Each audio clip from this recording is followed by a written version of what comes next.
कैसे हो फ्रेंड? चलो एक कहानी सुनाता हूँ। एक बार एक राजा अपनी तलवार के साथ कुछ काम कर रहे थे, साफ सफाई कर रहे थे। अचानक उनकी उंगली कट जाती है। वहाँ उनका मंत्री खड़ा था। मंत्री शांत था।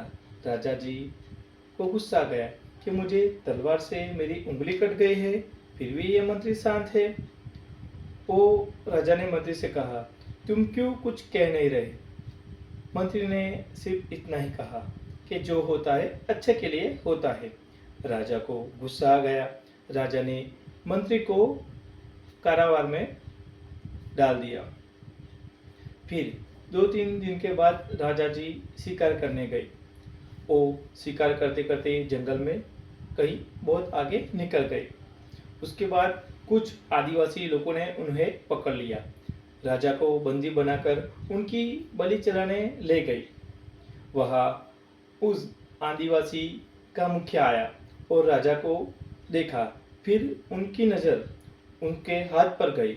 उनकी उंगली कटी हुई थी। तो उनके मुखिया ने कहा, ये खंडित है, ये हम बलि नहीं चढ़ा सकते, और राजा को छोड़ दिया। राजा धीरे धीरे अपने राज्य में आए।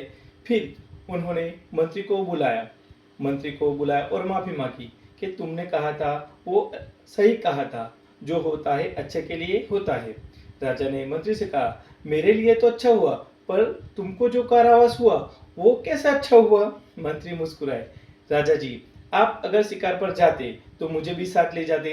अगर मैं कारावास में नहीं होता तो वो लोग मुझे बलि चढ़ा देते। आप खंडित थे, मैं खंडित नहीं था।